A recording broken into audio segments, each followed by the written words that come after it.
Thank you. Yes, now we can see the slides. And would you like to have like a live workshop warning for the number of minutes left, or would you prefer just to look at the computer clock? Considering that we're planning on a 50-50 split, Yes. I really hope that I don't run into the time limit. Okay, perfect. Well, you can start whenever you'd like. All right. Thank you for agreeing to do the talk. My pleasure. Thank you, Katerina, Graham, and the rest of the organizing committee for managing to pull off this conference despite the biological roadblocks, shall we say. And also, thank you for giving me the opportunity to talk about what I think is, in some ways, almost an existential crisis that's facing our community. And there we go. As we all know, we are seeing an almost ubiquitous use of accelerators in the current and the next generations of HPCs. Now, this has led to a very diverse ecosystem of heterogeneous architectures. We have what we now consider to be, the traditional architectures, which are things like Cori and Pisnin, which are Intel CPUs plus NVIDIA GPUs. But we also have things like Sierra and Summit, which are IBM AC 922s with Power 9s plus NVIDIA accelerators. And coming down the line very soon, we have Aurora, which is Intel plus Intel, and Frontier and LCAP, which are AMD CPUs plus AMD GPUs, which we really have had no experience with before. We have some more unusual architectures like Tsukuba, which are both GPU and FPGA accelerator. And then we have some things that are even more exotic, like Fugaku, which is a custom Fujitsu chip, which has accelerator-like properties of its architecture. In the commercial cloud, we see things like Amazon EC2 P3, Google Cloud TPUs, Microsoft Azure, Intel Dev Cloud.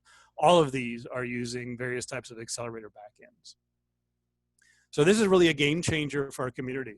For the past 3 decades, we have pretty much exclusively focused on optimizing our code for a single platform. We now have many, many millions of lines of code between us that can only run on a fraction of the available silicon. And we don't have the time, the people, or the money to rewrite our code for each architecture. Even if we were to choose a single HPC and its accelerator technology to focus on, HPCs only really last for a few years before they're retired for the next, even better thing. And some of our experiments will run for at least another decade, if not much longer. So we really need to find a way to write our code that will run on all the platforms with minimal manual intervention. So enter the HEP CCE, which stands for the HEP Center for Computational Excellence. This is a 3-year research project collaborating with the DOE OSCAR communities, which aims to address the shortcomings of the current HEP computational model, which is really a direct result of the demise of Dennard scaling, meaning that chips just aren't getting faster anymore.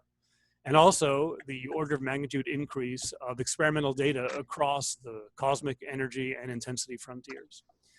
So we are looking at 4 different aspects: portable parallelization strategies, fine-grained I/O and storage issues, optimizing event generators, and running complex workflows on HPCs. We will address essential tasks that are needed to assess whether and in what way HPC systems can meet the needs of the experiments, and to study portable solutions that can be deployed across multiple systems. Our work involves close collaboration between domain scientists, the OSCAR experts, and a broad selection of users who work with the actual experimental data to make sure the solutions that we come to address the needs of the entire community. Today's talk is going to focus on just the first of these issues, code portability. We want to write our code once, or rather rewrite our code once, and only once, and then have it run everywhere. So we've identified a number of code portability candidates: Cocos, SYCL, or DPC++, as Intel likes to call it, Alpaca, and OpenMP, OpenACC. What we intend to do is to port a small number of self-contained HEP test beds to each language, because obviously we can't port, say, all of CMSSW or the Atlas Reconstruction Framework. And we have chosen the Patatrack Pixel Tracker from CMS, the WireCell Toolkit from Dune, and FastCalOSim, which is a fast parametrized calorimeter simulation from Atlas. We are defining a set of metrics to evaluate the porting process and to document our experiences.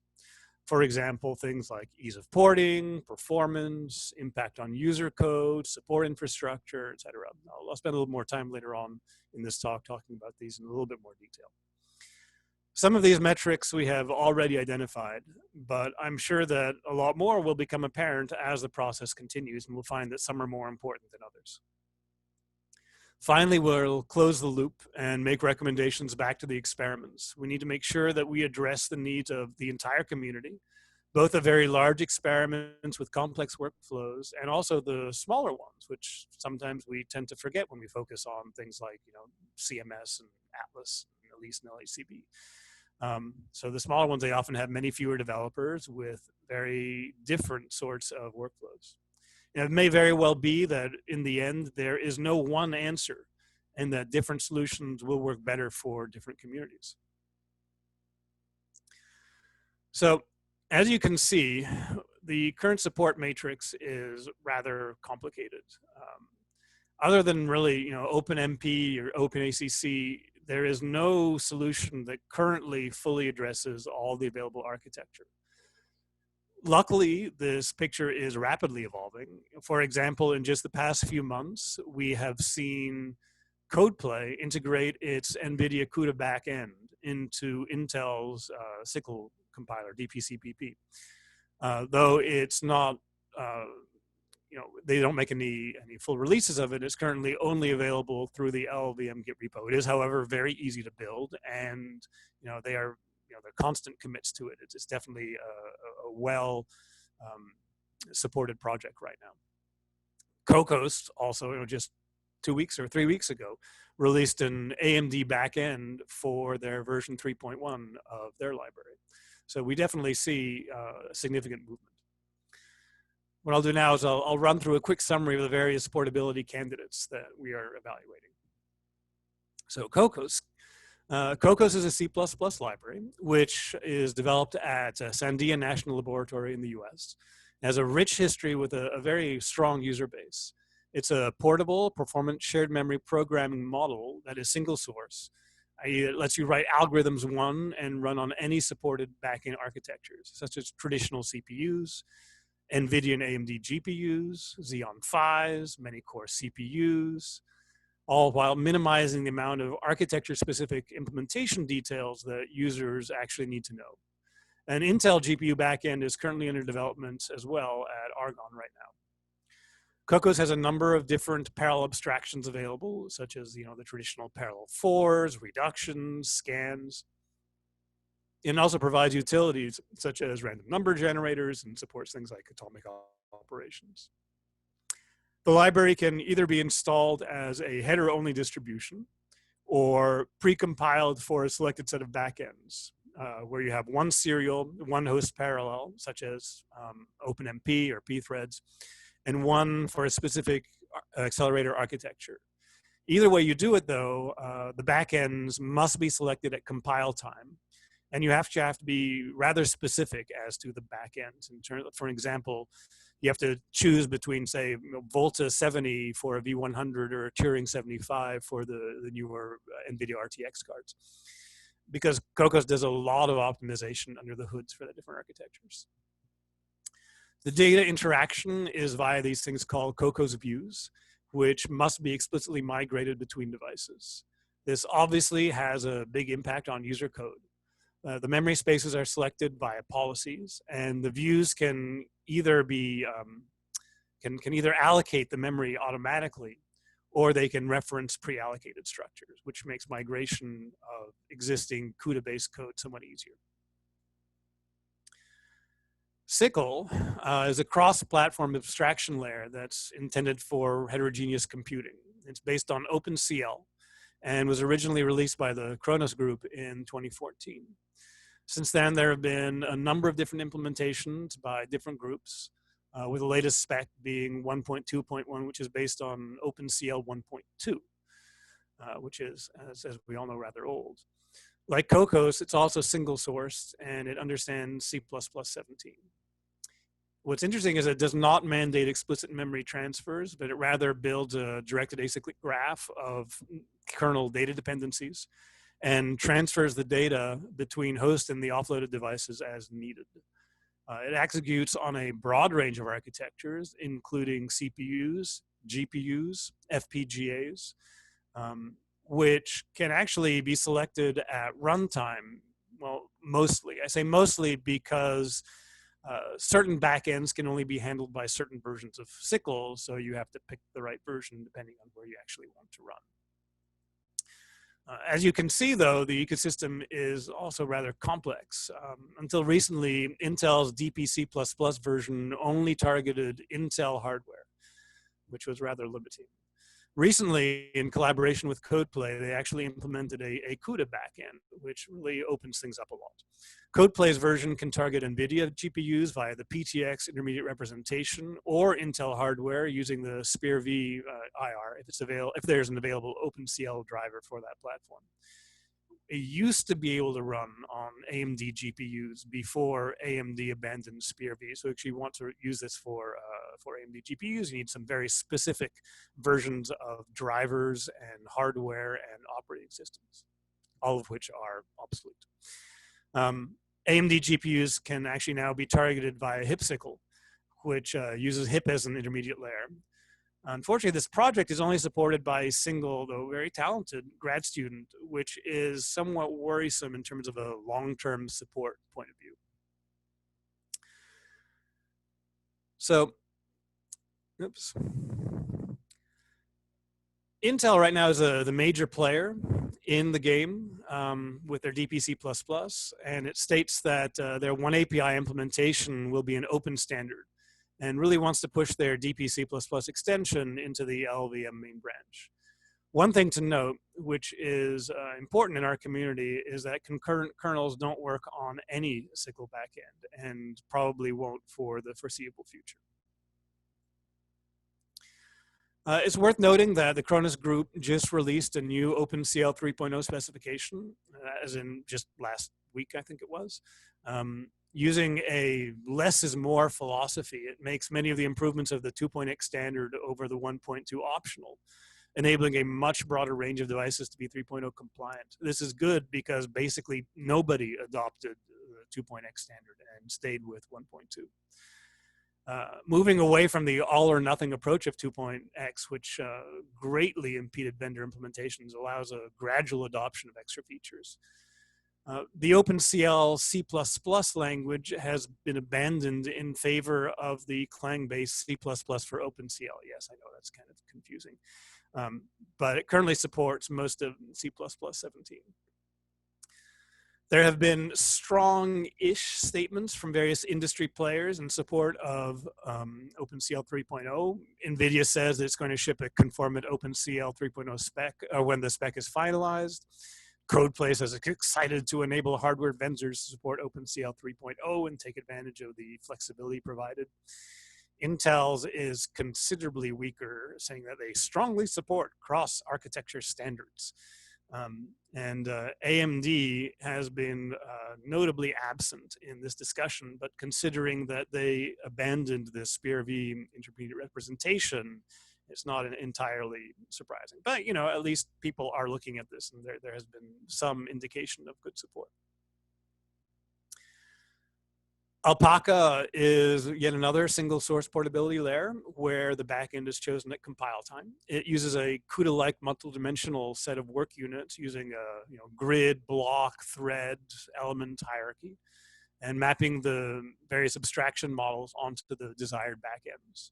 It has a data agnostic memory model, allocating the memory for you, but needing directives for the hardware mapping. It uses the same API to allocate on the host and on the device. Alpaca offers pretty straightforward porting of Cuda kernels using Cupla, where you really only need to change the syntax of the includes and the kernel calls in order to get the code to work with Alpaca. While there's an AMD backend now under development, I think that the work on the Intel GPU backend is considerably further behind. So there's definitely not as much support currently for Alpaca as there are for Cocos and for Sickle.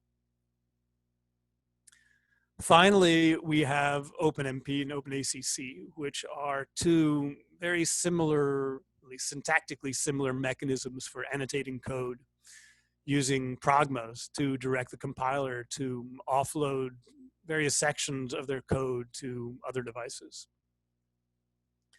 OpenMP was really developed for multiprocessing on HPCs. It is a very, very large and rather complex standard with actually very good support and then a very large user base on traditional HPCs. It's really the way that the HPC community in general targets their systems. It has been extended to target GPUs. However, the pragmas need to be modified sometimes kind of rather significantly when different architectures are targeted. So it's not as portable as other solutions. And also, in my opinion, it's very, very hard to read just from a code visibility point of view. OpenACC was developed explicitly for accelerators. It lets the compiler make intelligent decisions about how to decompose problems. And it's a standard that describes what the compiler should do, not must do. This means, however, that different compilers interpret should very differently. And so the performance of different compilers can be rather substantial.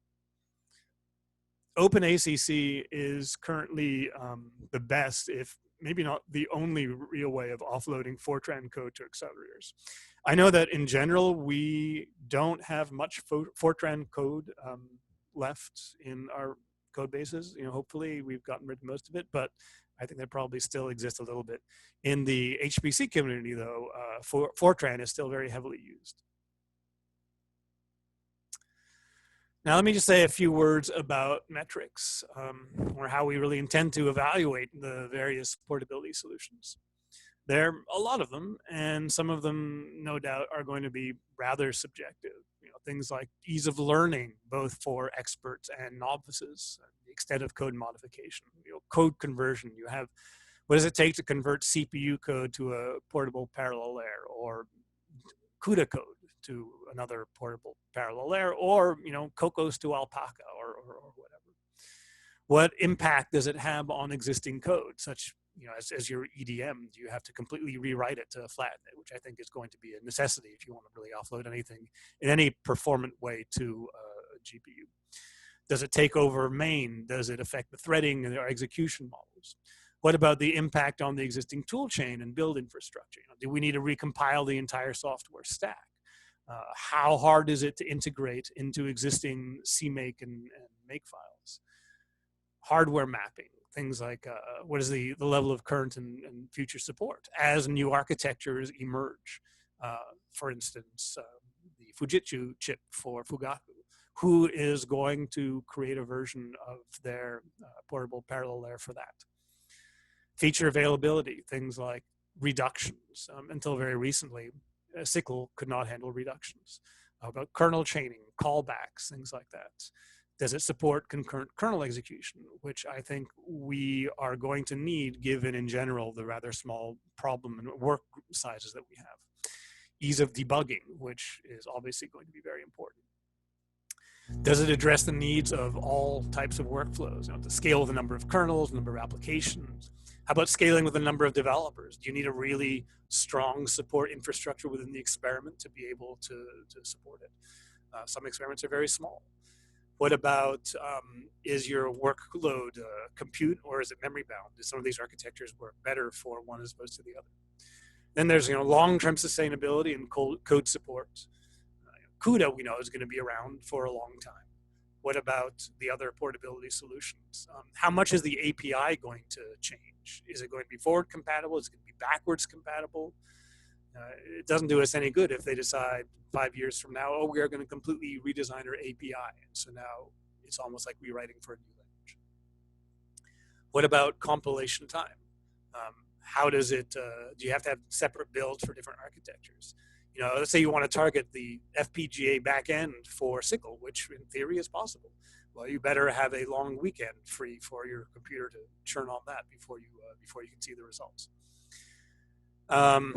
Performance, you know, CPU and both on the CPU and the GPU. If you accelerate code on the GPU, but it slows down the execution on the CPU, is that a win? Sometimes we see the opposite, where rewriting code for a GPU makes things run faster on a CPU. Then there's a whole question of validation, which is going to be a huge issue. And then finally, there's things like aesthetics, you know, compatibility with C++ standards. What does it look like? For me personally, I'm not a fan of the way OpenACC and OpenMP look. Other people have completely different opinions on it. So that's actually going to be fun trying to evaluate. So we'll likely make changes on these metrics as we progress. I'm sure there are some metrics we have not identified. Some will become obviously more important than others as we progress. And I think in some ways, this aspect of the project is likely going to be the hardest. So where are we now? We started work in January, and we're currently porting our test beds to Cocos. This has involved figuring out how to do things like integrate Cocos into the different build systems, and some of them use Make, some of them use CMake, so that's always fun. We're understanding the various kernels and identifying the relevant data structures. Replacing Cuda explicit mallocs and memcopies with Cocos views is rather intrusive to the code, especially if you want to try to do an incremental migration, allowing Cuda and Cocos to coexist, which makes life in some ways much easier, but it also complicates the scenario as opposed to just doing a full suite migration. Right now, we're doing the preliminary porting of the Patatrack and the Fastgallosim kernels. And we will be starting on the wire cell very shortly. One general observation that we've made is that in some of the Cocos execution spaces, there are features which are defined which are not supported by others. For example, if you want to use various print statements for the architecture, they're available in some places and not others. Or if you want to explicitly target Cuda stream structures, you have to be using a Cuda backend, which obviously won't work if you're not using the Cuda backend. This means that you can end up with a lot of if-defs in your code if you want to select features that are really only available on one platform or a subset of them. So we still have a lot of work to do, but development is ramping up. Let me finish off by quickly mentioning work that's being done by our colleagues who are looking at the iOS aspect of the CCE project. Here the goals are fourfold: to efficiently read and write data on, using parallel I/O models, to develop persistable representations that can be tuned for various HPC storage systems and optimized for our kind of very specific HEP access patterns, to optimize partial event reads and to deliver data to specific algorithms, kind of in chunks. And finally, to efficiently map columnar data onto memory to exploit batched, vectorized, and data parallel operations. Right now, the group is looking at using Darshan to measure the performance of the root I/O systems on HPCs. And they're also looking at using HDF5 for an intermediate event storage layer due to its ability to read and write data in parallel streams. The other two CCE subgroups, the workflows and the event generators, are much smaller and have more focused tasks, and they aren't as far along as the iOS and the portable parallelization studies. So obviously this is going to be a very, very challenging project, and we have a lot of work ahead of us. However, it's essential that we make a coordinated effort to address this looming problem. Accelerator usage isn't just happening in HPCs. We see many experiments starting to use them in their online and in regular data reconstruction analysis. Now, sometimes the hardware is hidden by use of things like machine learning packages or tools like Numba or Coupa or Jupyter with an accelerator backend. But in many cases, developers are programming directly in Cuda. And I think in general, this is not a sustainable path. especially if the 500-pound gorilla, that is Intel, really aims to steal significant market share from NVIDIA. NVIDIA has been the market leader for many, many years and has a very strong user base, and it's broadly used everywhere. But both AMD and Intel are really making significant inroads into the GPU market. We see many new GPUs from AMD that are as fast as the NVIDIA ones, and often for a lot less money. And as well, they are starting to release more enterprise-focused GPUs, which are explicitly intended for HPC and for cloud and for server platforms. When the HPCs in the DOE community with AMD GPUs come online, we're going to see obviously a very broad adoption of AMD GPUs. So it really behooves us to address this issue sooner rather than later. Or we might find ourselves completely unable to use a lot of the very, very valuable silicons out there. And it might completely lock us out of various HPCs where fairly often in the States, certainly the DOE has indicated that if you don't use the accelerators, you don't get an allocation on the CPUs. So we really can't afford to do this. And now I'll open the floor to questions. Thank you very much. That's indeed a very ambitious project, but very interesting for both users. Do you want me to stop sharing the slides so you can pull up the live notebook? So it could be useful to go back to your slides. So I'm wondering whether you could pull up the notebook and then switch back to slides or backup slides if you want to. Maybe that's a better way to do it. But I was thinking that maybe not everyone has entered a question in the document. So I was wondering if anyone else has any questions that came from the talk and wants to ask them first, and then we go through the document. And the designated note takers will make sure that they made it to the document. So I see one hand for the moment.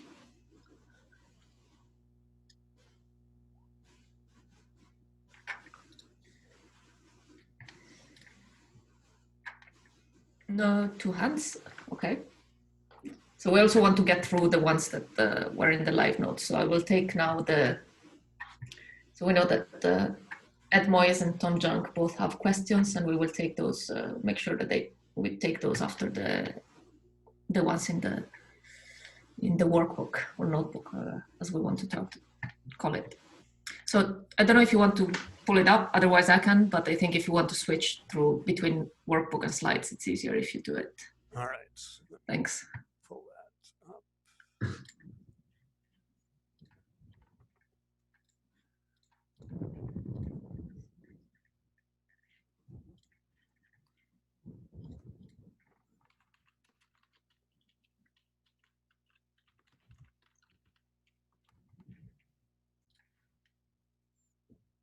All right, is that visible?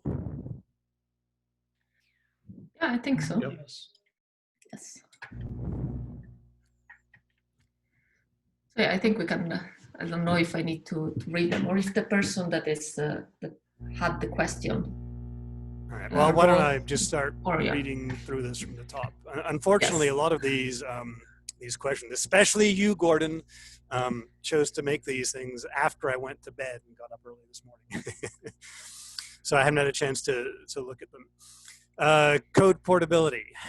So how much tension is there between portability and efficient code? To what extent can toolchains and frameworks help, and to what extent will dedicated code be needed? So I think there is a lot of tension between them. Frankly, I think that code portability is much more important than efficient code, at least at the start. It's much better to have 20% efficiency than 0% efficiency. And I think that having a solution which can target all the various backends, and so we don't lose allocations on on systems just because we can't run there is much more important than eking out that last 5 or 10% of performance, especially since in general our code does not map well onto GPUs. So trying to eke out that last few percent of efficiency, I think, is going to be impossible right from the start. Right.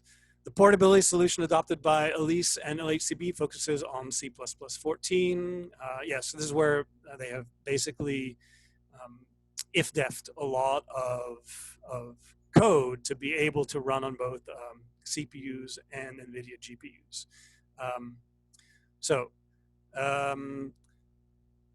Is the reduction in complexity worth some reduction in performance with some architectures in certain cases? Yes, reducing complexity is great.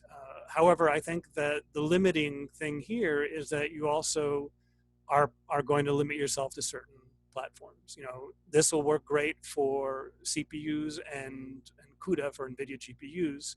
I'm not sure how it was going to, I mean, if it, in order to run on HIP, I would imagine you still have to, I mean, basically all of your Cuda code has to do some kind of a translation to the HIP version.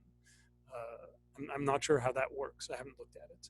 But then you're not going to be able to run on Intel hardware, Intel GPUs. You know, if you have, I think at the start, it might be a great way to start using accelerators, but I don't think that in general it's a good long-term solution.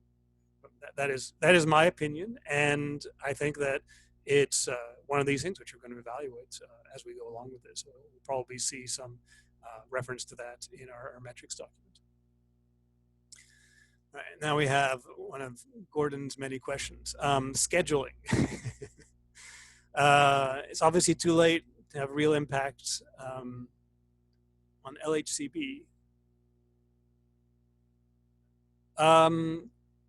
Yes, because I think here, Gordon, you're referring to the fact that LHCb has decided to use GPUs for the next run, and obviously they have decided on their hardware and they've decided on their software for sure. So they're not going to change at this point, especially since we're going to take, you know, another couple of years before we have finally evaluated all these things. So we're looking at run 4 and HLHC timetables, where we're sometimes getting artificially constrained by the computing TDR. Has someone worked backwards from big simulation production for run 4 to see how well the schedule matches? I don't think we've explicitly done that, but we're certainly keeping it in mind because we know that the sooner we come to a conclusion and can implement it, then you know, it's better for the entire community because then there's less code that needs to be migrated. So CMS says they will use this code, this work later this year to help decide. We have this backend decide at compile time and almost all the things that I mentioned. Yes, it is the case that a lot of these things require compile time optimization, compile time selection. SYCL is in some ways very nice that you can actually choose to run on several different architectures at runtime without actually having to do anything than, you know, interactively choose a specific driver to target, whether it's OpenCL or Cuda or even FPGA. It will make code distribution obviously much more challenging. You know, you might even end up having to do some, you know, the whole workflow may have to change in the end if you are trying to distribute things out to, say, you know, grid nodes and you don't know where you're going to end up. Obviously on an HPC, you know where you are going to run. You log on, you submit your job and such. But so you know in advance the architecture. But if you're trying to submit something out to the wider grid where there may or may not be a GPU available on the node that you end up in, that is obviously going to be more challenging. It could be that we're going to have to change the grid submission protocols entirely to be able to target specific architectures, or at least be able to list which architectures are available on every different site and to be able to go and select it, or be able to deliver the specific binary that's built for that one. It's usually it is okay. I may have to. I was going to say usually if you build it for one, you can build it for the others. That is not obviously entirely the case, because sometimes you need completely different compilers even within one parallelization layer. For instance, with SYCL, if you want to target AMD, you have to choose HipSYCL. I'm hoping that as time goes by, all of these various backends get integrated into one compiler, so that if you're writing in SYCL, you will only need to use one compiler and just change the either the runtime or the compile time flags. I think that is more likely to be a thing for things like Cocos and Alpaca and SYCL than it is for things like OpenMP, where you have to actually do a lot more manual intervention into the code. Has any thought been given to the scheduler running on GPUs?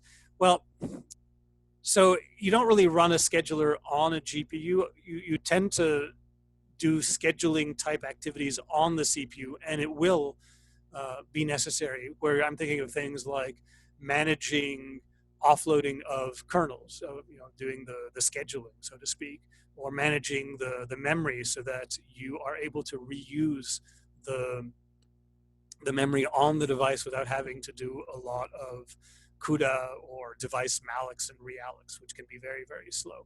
So definitely the various experiments have looked at this. LHCb and CMS and even Atlas have made some inroads into doing this. But I think that if you really want to get a performance solution, it is going to become necessary to do this. I think once again, though, that it's one of these things which it's going to be at the optimization stage in the process, as opposed to looking at it right at the start. For groups which are writing Cuda code explicitly for an online environment where you have much stronger time pressures for code, then you are definitely going to be thinking about that right at the start. But that's a bit of it's kind of a different kind of environment than you're working on than what we're looking at right now. Andrea says, please don't confuse Atlas with the HEP community. Oh, for sure. And we have a very broad range of experiments that we are looking at. And we want to make sure that we address the needs of the entire community and not just even the LHC experiments, or the big ones. So I don't know if Andrea has a question. I would split this, now that we have a page split, to take the possible comments of people who raise their hands, so that we do a little bit of this and a little bit of that. So I don't know if Andrea has a comment on this particular topic. No, not on this one. This was about the introduction and the talk. I do have a question about what you were saying a bit earlier about the various solutions being developed outside of HEP. I was wondering, so far you have always at least give the impression that we should just wait and see what happens in terms of which solutions, which portability library is able to support which backend. Do you think it would be worthwhile if people in HEP, either individually or as a group, actually try to contribute to push in one or the other direction? Absolutely. I think that we need, and this is something that I have been advocating for at least the past 2 years, is to have basically input from the HEP community to both the vendors, meaning to Intel and AMD and NVIDIA, and also to the funding agencies, to make sure that we have solutions that will target, everything. That SYCL or DPC++ does us very little good when it was only targeting Aurora, when it was only targeting Intel. Since then, we have seen them obviously make inroads into integrating NVIDIA backend. And I think that it is explicitly because that developers and users have pushed back and said, no, we don't want something which just works on Intel. If that's the case, then we're not going to use the code. We have certainly talked to people, both developers and more of the management level at Intel, at NVIDIA, and at AMD, to try to encourage them to have cross-platform solutions. And I know that the DOE is putting a lot of money at the various national labs into industry partnerships to develop code and develop a support infrastructure. I would really like to see even more pressure from the DOE at the various labs, where unfortunately each of the labs is picking, for instance, Oak Ridge has Frontier, which has AMD GPUs. And so they're really focusing on that. And I would really like, and LBL has Perlmutter, which is going to have NVIDIA.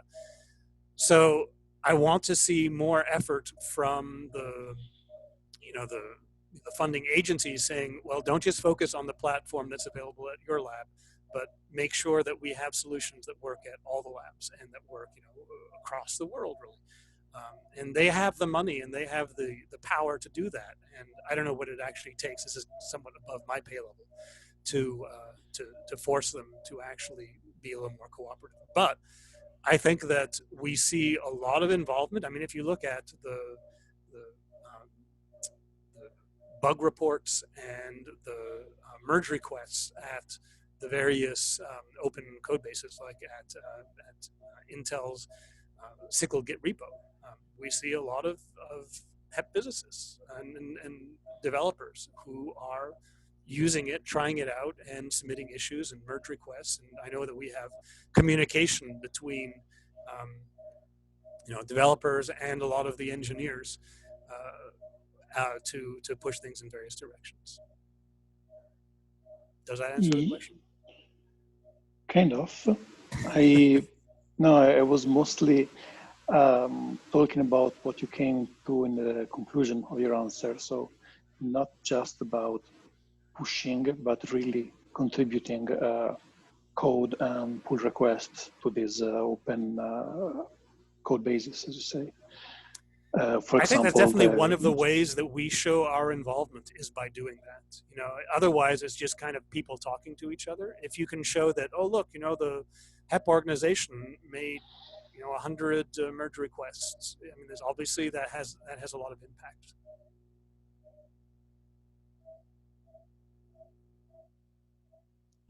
Can I have a comment on this? I'm not sure what the procedure is, but I think people that want to comment, we can also try and do it like in a normal video meeting, as long as there's not too many people talking at the same time. So we're learning as we go, as you can see.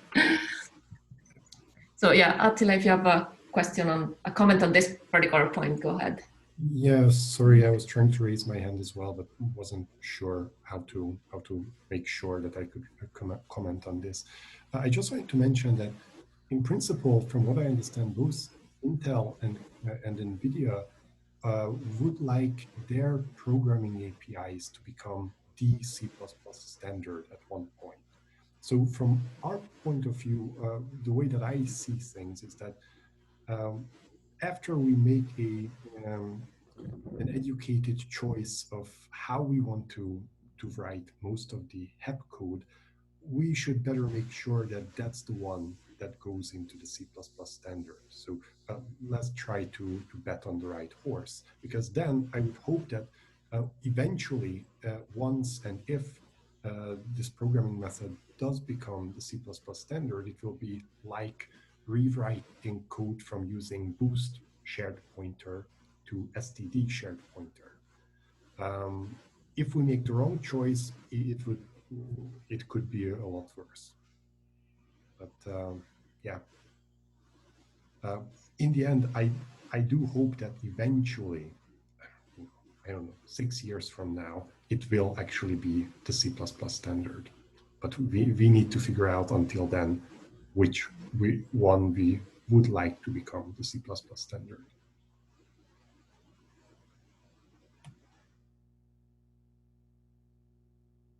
Yeah, that's a very good point.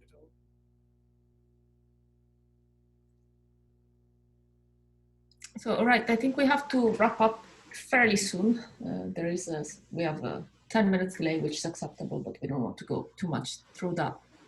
So do you want to go for the next couple of questions that were Sure. asked earlier? And then we have Marcus who wanted to make a comment. All right. Question on slide 7. Given that Cocos already has abstractions for Cuda and HIP, how interesting is the SYCL support? Is it likely to be used from ahead? Yes, I think that SYCL is actually very interesting. For one thing, it has a broad adoption of backends right now. I like the fact that you can actually target the various backends at runtime. So you can choose to run on the Intel GPU or the NVIDIA GPU at runtime.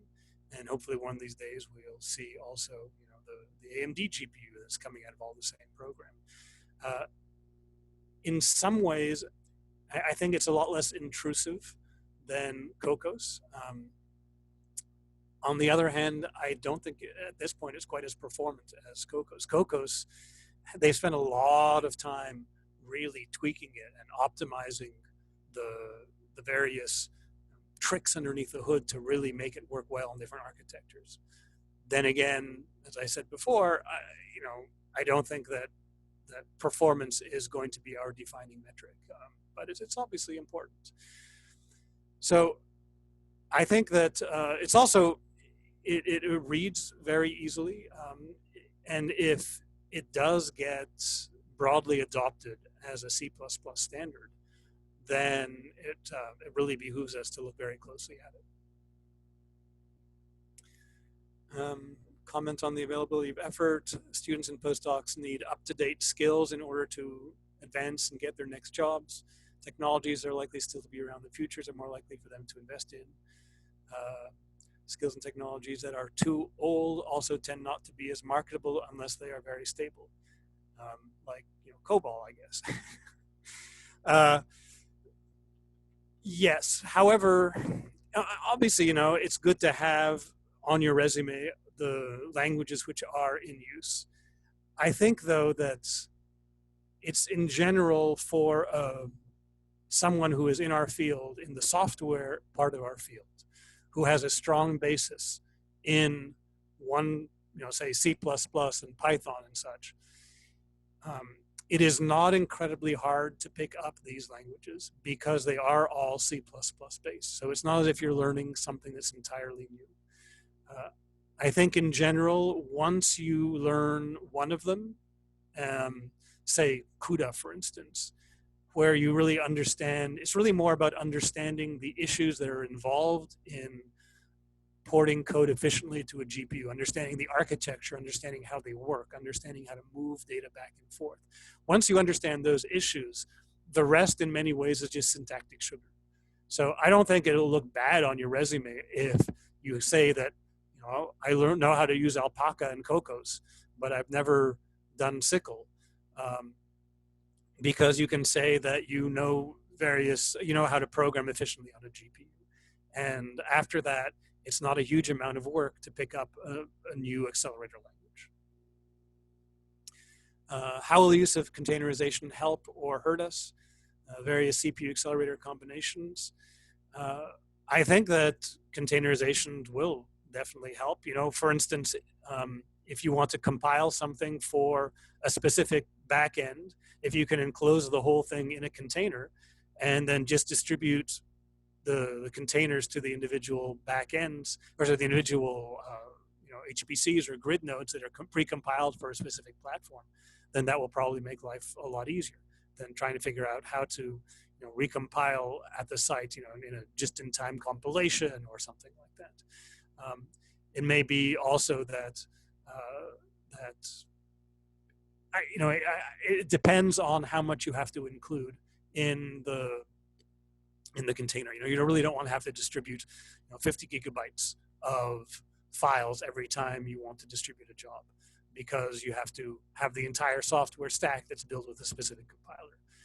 I'm hoping that's not going to be the case, and considering that all of these different libraries tend to be rather interoperable at the C++ API. For instance, you can compile your your root stack with all your backend libraries with GCC, and then compile just specific modules with SYCL and link it all together, and it runs. I think that's very hopeful. And you can do the same sort of thing with Cocos, where you only need to recompile certain aspects of it. So I think that the amount of code that will need to be distributed in containers is probably not as bad as our worst case projections.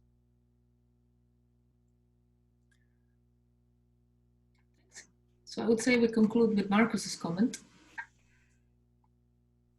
Yeah, and I don't know. I mean, and I didn't know how it was working, so I raised my hand and I was waiting.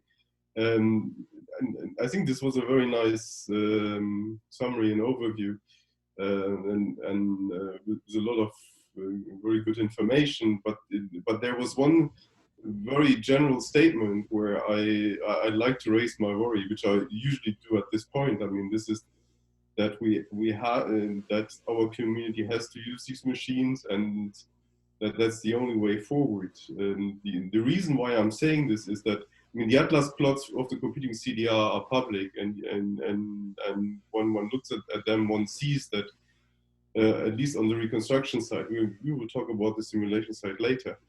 We know how to solve the problem using CPUs, but we don't know yet how to do that using any of the GPU technologies which you summarized on. And I would see there is a risk if you don't use the machines, but there's also risk if we give up on the development path, which we know how to succeed with, in favor of another development path where there are so many technology and uncertainties. And I honestly don't know how to weigh these two risks, and what at least for Atlas, what the right way forward is.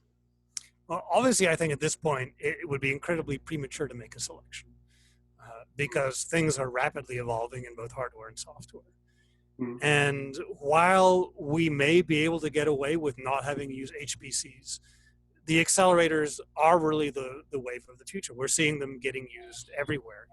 Even on Atlas, we are looking at using, as you well know, we're looking at using accelerators in the online. Now, the online environment is obviously very different. Yeah. Okay. I'm sorry? Yes, sorry, continue. I mean, the online environment is obviously very different because you choose your hardware and you choose your software because you have a very specific time budget to operate in, so you tend to optimize code for it. But the hardware ecosystem is changing. There will be a lot more available in a few years, and I think that we are going to see a lot more of accelerator usage in grid nodes. And I think that it would be a mistake from our community point of view to say, right, you're only allowed to put an NVIDIA GPU into a grid node, because otherwise you won't be able to target it. I think that it's if someone is going to start writing code right now for something, I think that it's best if they use Cuda, because once you do something in Cuda, it is relatively easy, or at least it's not nearly as hard to port something from Cuda to some other language, some other parallel language, because I think you've addressed the architectural issues at that point. But I think that you don't want to ignore the entire accelerator ecosystem at this point. And it's best to kind of future-proof yourself and not just focus on a specific set of hardware, assuming that that's all we're going to need in the future. But it's not an easy problem, not by any means.